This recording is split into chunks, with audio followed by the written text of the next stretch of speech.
Mi devoción por los caballos es vocacional, o sea, yo desde que tenía 3 años ya le decía a mis padres que quería ser veterinaria de caballos. ¿Y cuándo termina tu jornada? Pues depende del trabajo. Hay veces que puede terminar a las 8 de la tarde y hay veces que puede terminar a las 4 de la mañana o que no duermas. La mayor tasa de suicidios está en el veterinario de caballos, no sé si lo sabíais. Te quería preguntar personalmente, ¿tú has vivido algún tipo de...? Machismo. Que bueno, que las mujeres que somos veterinarias y sobre todo veterinarias de campo podemos tener hijos y podemos trabajar.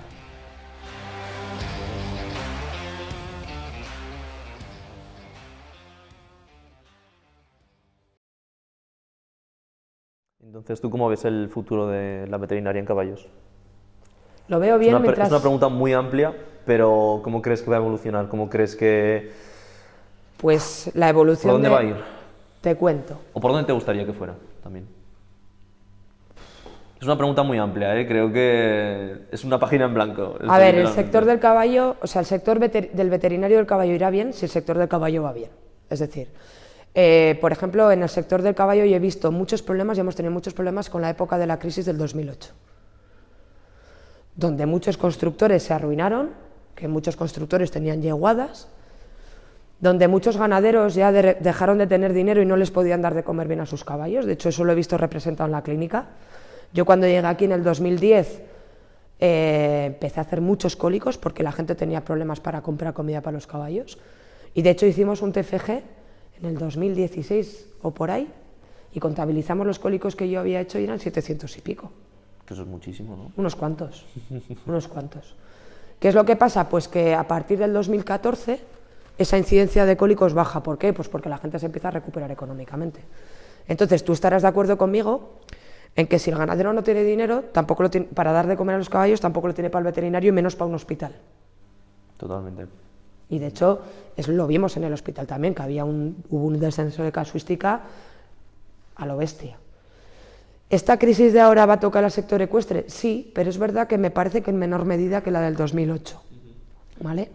Porque se sigue vendiendo y comprando mucho caballo. Tenemos la suerte de que en España ahora mismo el caballo pura raza española está en auge y países como Estados Unidos o en Centro Europa están comprando mucho ejemplar y eso es bueno para el veterinario de caballos. Entonces, ¿por dónde me gustaría que fuese? Pues me gustaría que fuese por la línea de que tienen que tener los caballos la gente que los pueda mantener y pagar al veterinario, o sea, eso está incluido dentro del mantenimiento. Y sí que me gustaría que toda esa gente que tiene caballos porque sí y que no los pueda mantener, no los tenga. Y al igual que quieren hacer test psicotécnicos para que tengan perros o no tengan perros, pues igual se debería de enfocar antes hacia los caballos que hacia los pequeños animales. ¿Ah, sí? ¿Tú crees que sería necesario eso? A ver, no sé si sería necesario, pero si tu poder adquisitivo no te permite dar, mantener, ofrecer el bienestar animal que necesita el caballo, claro, no se debería de permitir. Yo creo que el sector del caballo actualmente no está mal y sí que creo que a nivel cultural los veterinarios hemos conseguido que los ganaderos alimenten mejor a sus caballos, que los mantengan mejor y que la esperanza de vida del caballo aumente. Y esto es muy importante porque en el 2004 la esperanza de vida media de un caballo era de 17 años y ahora en el 2022 es de 25 o 26. Mira. ¿Vale? Y todo eso es porque la gente ya está concienciada de cómo se tiene que cuidar un caballo, del dinero que se tiene que dejar en el veterinario para cuidar un caballo, y han conseguido aumentar ese... Y el trabajo ha sido de los veterinarios, el trabajo de divulgación, sí, de transmitir un conocimiento ha sido gracias a los veterinarios, al fin y al cabo, de los veterinarios de campo. Entonces me gustaría saber, como me da la sensación de que el bienestar animal, cuando lo damos en la facultad, está muy enfocado a los pequeños animales. A raíz de esto, un poquillo, ¿tú crees que hay maltrato animal en el mundo del caballo? Yo no tengo ni idea. A ver, creo que el bienestar animal no solamente está enfocado en la facultad de veterinaria a los pequeños animales, sino que está enfocado a todas las especies, porque el proyecto One Health involucra el bienestar animal en todos, ¿vale? En el caballo el bienestar animal se aplica muchísimo. Lo primero, pues porque hay una normativa a nivel de legislación en comunidades autónomas que exigen construcciones mínimas en los picaderos o lo que se llama en realidad centro de explotación o una explotación comercial. y se exigen un mínimo de metros cuadrados por box, que haya duchas, pistas, incluso pados para soltarlos, ¿no?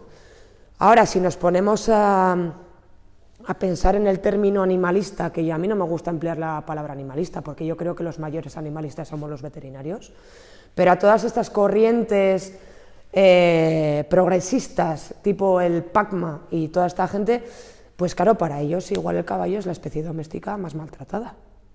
Porque claro, ten en cuenta pues, que es un caballo que está estabulado, va a vivir en un recinto, pues como en una pequeña cárcel, y solamente lo van a sacar para trabajar.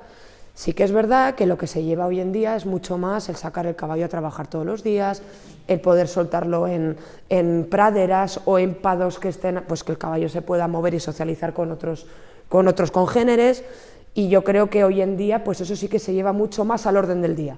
Es decir, que se busca mucho más el bienestar del caballo.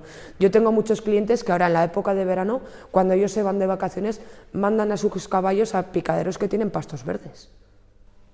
El enriquecimiento... Enriquecimiento psicológico del caballo, porque el caballo depende mucho de su mente y necesita mucho interactuar con otros congéneres, y luego también el darles espacio y que se puedan mover. A ver, no nos creamos que un caballo todos los días, si lo dejas suelto, se va a recorrer 20 kilómetros, no. Un caballo, cuando tú lo sueltas en una finca grande, se empieza a correr el primer día, pero el segundo, tercer y cuarto día está cerca de la comida, y no os creéis que se mueve tanto, Sí, sí. ¿eh? Entonces, bueno, sí que creo que se ha fomentado bastante el bienestar animal, pero es verdad que puede quedar un poco de controversia el uso que se le da, ¿no? Lo que pasa que también os digo otra cosa, pues si frenan el mundo del caballo, pues los veterinarios de caballo pues nos iremos al paro. Claro. Y te voy a cambiar de tema por completo. Tú eres profesora en la facultad, estás muy en contacto con los alumnos y muchas veces, o sea, bueno, tú a lo largo de los años también ves su progreso. Me gustaría que a las personas que están en el internado o a las personas que igual no están en el internado pero quieren hacer también caballos, ¿cuáles son tus recomendaciones para ellos en un futuro? ¿Qué pasos son los más aconsejables para seguir, para entrar en este mundo y básicamente cómo aprender más? A ver, pues es interesante la pregunta, porque yo creo que si te quieres formar en caballos, tienes dos opciones, o entrar en el internado o buscarte la vida fuera. Yo creo que el internado de caballos es muy bueno y es muy completo. De hecho, la prueba está, si queréis hablar con los internos que han salido de aquí, y es que todos los internos que han presentado solicitudes para realizar internados en hospitales de fuera los han cogido. Y lo que nos transmiten veterinarios de otros hospitales cuando nos reunimos en congresos es que los internos de Zaragoza son muy buenos. ¿Por qué? Porque igual no vemos tanta casuística, pero el alumno ve el caso desde el principio hasta el final. Tú cuando vas como alumno a un centro, a un hospital, donde se hacen 8 cirugías al día, si no tienes los conocimientos necesarios, no vas a ser capaz de aprovechar esas 8 cirugías como serías capaz de aprovechar un caso entero que vas viendo en la evolución, ¿no? Entonces, lo que sí que te puedo decir es que las capacidades mínimas, básicas, que tiene que adquirir un interno en un hospital, las tienen de sobra. Y esas capacidades no son solamente el diagnóstico de casos clínicos, es todo el entorno del caballo. Desde realizar una cuadra, cepillarlo, prepararlo para la cirugía, medicarlo, vigilarlo, que es todo. Entonces, una de las cosas que inculcamos en caballos es que no solamente es el ver un caso, sino todo lo que lo rodea, porque la clave, el éxito de tu negocio, os lo he dicho antes, está en el trato con el cliente y en la imagen que das. Y un poco siguiendo este hilo, esta es una pregunta de José Manuel, quería saber, yo creo que está bien relacionada. Quería saber, y queríamos saber, ¿tú crees que el mundo del caballo es un mundo cerrado para entrar como veterinario? ¿Es un mundo en el que cuesta acceder? Me da la sensación de que es muy de boca a boca, ¿no? De recomendaciones. Si no tienes a nadie que te recomiende... Sí, claro, pero no solamente el de caballos. A ver, Sí que es verdad que puedes tener más facilidad en una clínica de pequeños animales en una ciudad donde, pues esto es como, ¿a qué supermercado voy? Pero te aseguro que también en las clínicas de la ciudad, tú dices, ostras, me tienen que operar a mi perro de una lesión en el ligamento cruzado.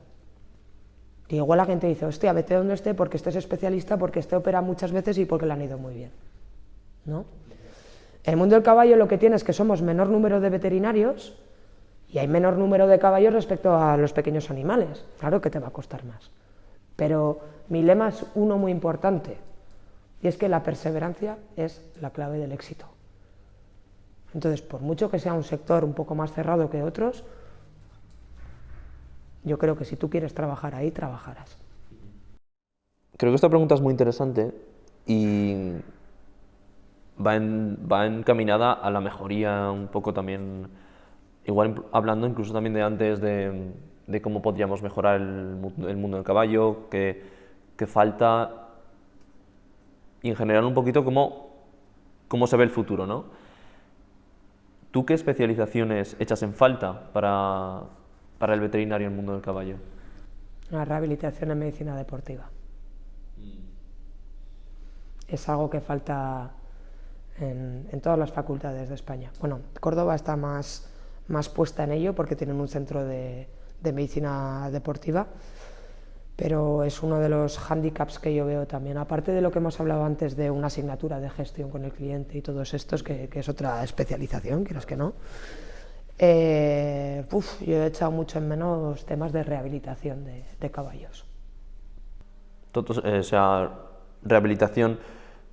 Mira, por ejemplo, una de las diplomaturas nuevas, la última diplomatura el último modo de diplomatura o carácter de diplomatura que se ha sacado es el veterinario especialista en medicina deportiva y rehabilitación equina.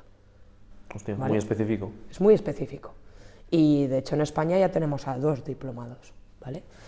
Entonces, bueno, yo, sobre todo los veterinarios que trabajamos con caballos de deporte, es como una asignatura pendiente que tenemos y que si quieres formarte en ella, pues solo te queda, pues después de la carrera, seguir ahí dándole que te pego. Y bueno, de hecho es uno de los objetivos que tenemos el equipo de caballos, que es a ver si a largo plazo podemos meter un poquito de rehabilitación. ¿Para el internado? Para el internado no, para la carrera. Ah, vale. No sé si como optativa o lo que sea, pues eso de rehabilitación. ¿Por qué? Ya sabéis que tenemos un problema con los fisioterapeutas, ¿vale? Fisioterapeutas de humana, que en el sector de ecuestre pues se ponen a tratar caballos. Y no sé si sabéis que se ha hecho una consulta al Ministerio donde se ha dicho que efectivamente a día de hoy un fisio de humana es un intrusista. Bueno, pues yo soy la primera que opina que un caballo deportista, al igual que cualquier deportista de humana, necesita un fisio. ¿Un fisio de humana puede hacer fisio en caballos? Pues no lo sé, igual hay fisios de humana que están muy capacitados. No te voy a decir que no, pero sí que opino que un fisioterapeuta, cuando realiza su carrera, tiene que tener una base de aspectos fisiopatológicos del humano, a nivel musculoesquelético, que tiene que asimilar, pero de los caballos y de los animales no lo tienen. Entonces yo a día de hoy soy de las partidarias de que un fisio de humana, si quiere hacer caballos o quiere hacer perros o quiere hacer lo que sea, que haga la carrera de veterinaria. Claro. Igual que los veterinarios que son fisioterapeutas han hecho primero veterinaria y luego han hecho la carrera de fisio. ¿Y cómo se permite eso a nivel legal? No se permite, lo que pasa que pues lo que tienes que hacer es si ves a alguien haciendo lo que no tiene que hacer, hacerle fotos y mandarlas a la asociación pertinente para que lo denuncien. O sea, porque eso es ilegal. Eso es ilegal. Penado por ley, ¿no? Y por desgracia tenemos a muchos. ¿Y cómo se puede atrever a alguien a hacer ese tipo de cosas? Pues porque la gente tiene mucha cara. ¿Te has conocido a alguien? Sí. O sea, pero es que me parece súper incoherente el ponerte, o sea, no tienes ni idea de la musculatura de lo que has dicho, de la anatomía. No sabía que era un problema como tal. Sabía que en pequeños sí que hay bastante intrusismo, pero en caballos... En caballos tenemos intrusismo, de fisio y con odontólogos. ¿Y de farmacéuticos? No tanto. Ahí no tanto. No, pero sobre todo con el tema de la boca y con el tema de fisio. Hostia, ¿y dentistas? Buah. Ya Es que, claro, se han denunciado muchísimos. Es que es impensable que un veterinario se ponga a hacer algo de humana. Es como tan impensable que... ¿Sabes lo que pasa, Luis?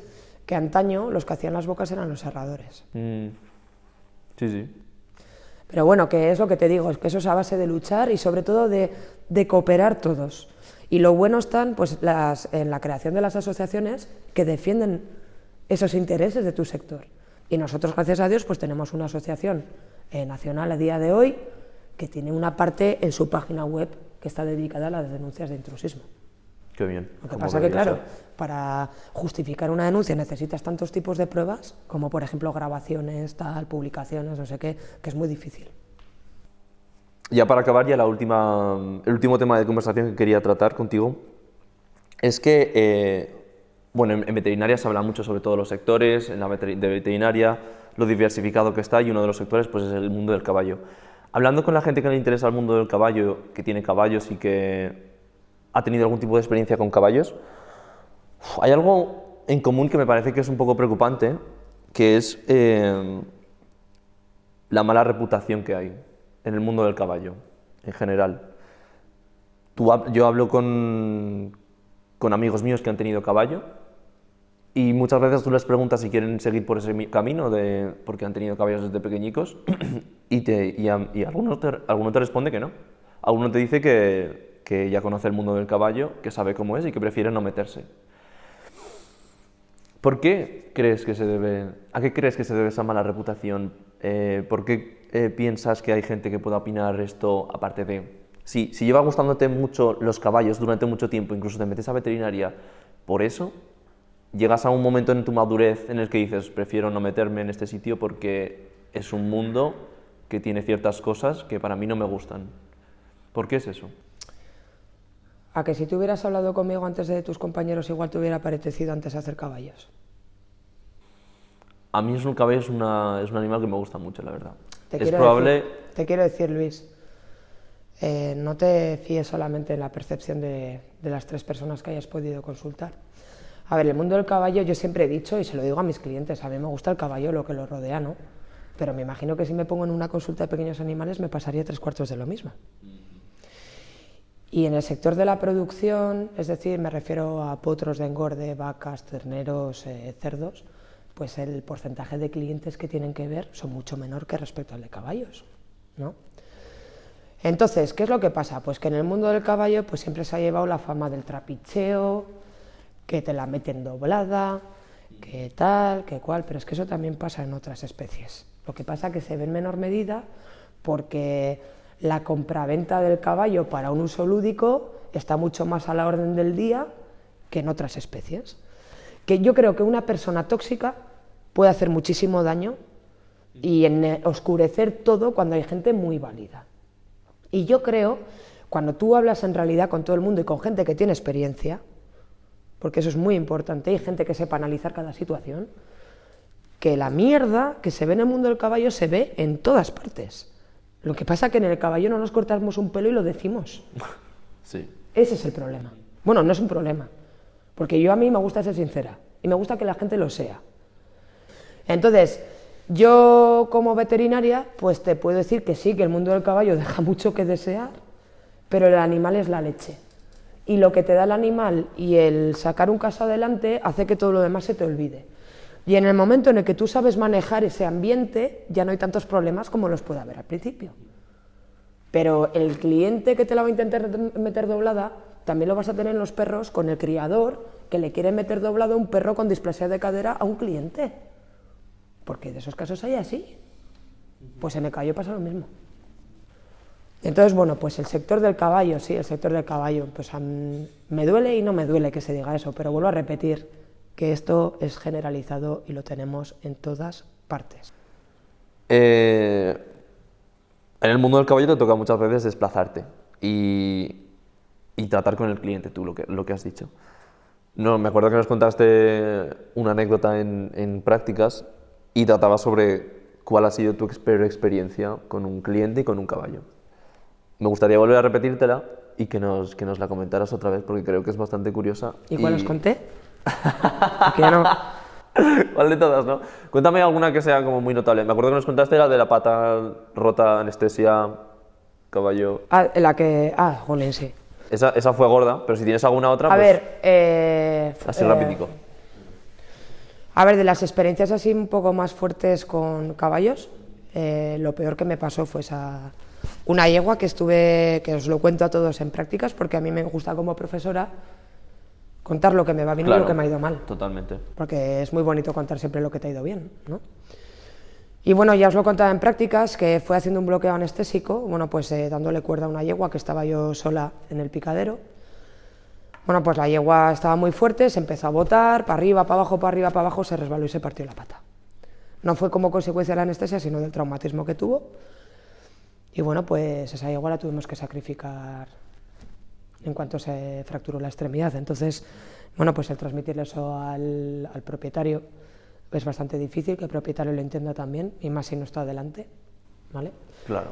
Y bueno, eso sí que me trajo unos cuantos días yéndome a la cama y no pudiéndome dormir, porque cuando tienes un poquito de amor propio siempre intentas echarte la culpa y bueno, pues no tenía ninguna culpa, pero fue un accidente.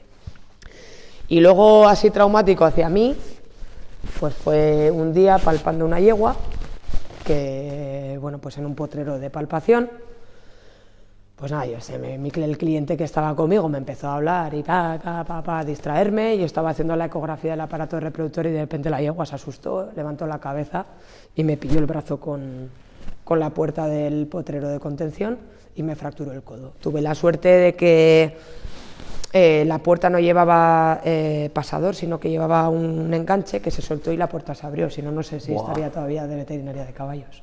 Madre mía. Claro, porque te lo podría haber partido en dos perfectamente. Sí, sí, pero tuve la suerte de que, bueno, me dijeron en el hospital que gracias a la masa muscular que tengo, la fractura no fue peor, pero doloroso. Y ahora quería revertir la pregunta, ¿cuál ha sido la mejor experiencia entonces? Tengo muchas, Luis, tengo muchas. Todos los casos que han salido adelante. Ha habido casos que me han costado mucho más, casos que me han costado menos. Ha habido ya no solamente experiencias a nivel de campo, pues con potros, con yeguas paridas, sino con caballos que han estado compitiendo a niveles muy altos, y digo a nivel pues internacional, europeo, mundial, y estar ahí junto con el jinete con la presión de la competición, de que el caballo esté bien y todo eso, y que vaya todo bien. ¡Fua! A mí la adrenalina que me produce el ver que uno de mis casos está arriba del todo o que ha ido bien, es que tengo así, con potrillos, que es otra cosa que A mí la medicina deportiva me gusta muchísimo, pero la neonatología me priva también. Y los potros muchas veces se dice que son poco agradecidos, es decir, que cuando pues contraen una septicemia o una artritis séptica vía hematógena, bueno, pues ya sabes que el pronóstico es seguramente se va a morir. Bueno, pues cuando uno de esos se salva es... espectacular. La leche, y luego encima después de las horas que metes, porque yo con muchos potros me he quedado 24 horas seguidas, toda la noche allí con ellos en el picadero. Y con caballos de deporte también, y con los cólicos ya no te cuento. Pues sacar cólicos que has estado con ellos una semana y dale, que no hay dinero para operar en el hospital, pero sí para mantenerlo ahí en el campo, pues es la leche. Es la leche. Y sí, ¿me emociona alguna vez? Sí, muchísimas. Y creo que es la experiencia de que un caso te vaya bien, eso, vamos, es que te llena. Entonces, claro, experiencias buenas, muchísimas, porque gracias a Dios soy veterinaria de caballos y me siguen llamando porque salvo algún caballo. Así que eso te cuento. Pues muchísimas gracias por estar con nosotros, muchísimas gracias por atendernos y habernos explicado todo esto súper bien. Estoy muy contento que hayas venido, Arantxa. Y yo de haberos conocido y de haber podido compartir esta experiencia con vosotros. Genial, pues muchísimas gracias. Gracias a vosotros.